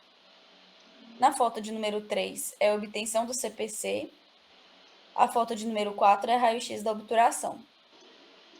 Nessas imagens adicionais, a gente tem a imagem que mostra o dente obturado com a seta novamente indicando o terceiro conduto. Com o decorrer do trabalho, a gente pôde observar como os procedimentos odontológicos estão sempre interligados com as disciplinas estudadas. Na anatomia e escultura, onde a gente carrega o conhecimento sobre a anatomia e a forma de cada grupo dental, grupo de dentes, onde facilita para a gente o acesso endodôntico e a localização dos condutos. Na microbiologia, a gente tem o conhecimento da existência sobre os micro-organismos que podem estar presentes nos condutos e nas ramificações. Micro-organismos esses que, se não forem limpados corretamente, tratados corretamente, podem causar um dano, né, uma inflamação, uma infecção no ligamento periodontal, como a gente aprende na periodontia.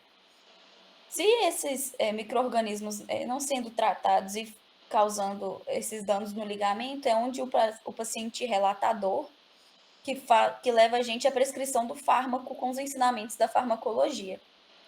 Mesmo com isso tudo, o dente, a infecção, a inflamação não sendo tratada corretamente, acaba acarretando a perda do elemento, né? Onde a gente aplica os ensinamentos que nos foram ensinados na disciplina de cirurgia. A radiologia entra como com os ensinamentos, né, de interpretação da radiografia que auxilia no bom diagnóstico, que interfere completamente no sucesso da terapia endodôntica. E na endodontia é onde nos aplicam os ensinamentos da técnica de terapia, né, que devemos realizar. Com esse trabalho, a gente pôde concluir que cada grupo de dente tem a sua morfologia e sua própria anatomia, mas as variações anatômicas podem ocorrer em qualquer dente. A complexidade e variações da anatomia das cavidades pulpares, quando são desconsideradas e não localizadas, podem dificultar a terapia endodôntica, levando ao insucesso do tratamento. Devemos ter o máximo de conhecimento em anatomia radicular, porque é fundamental para um bom desempenho no tratamento.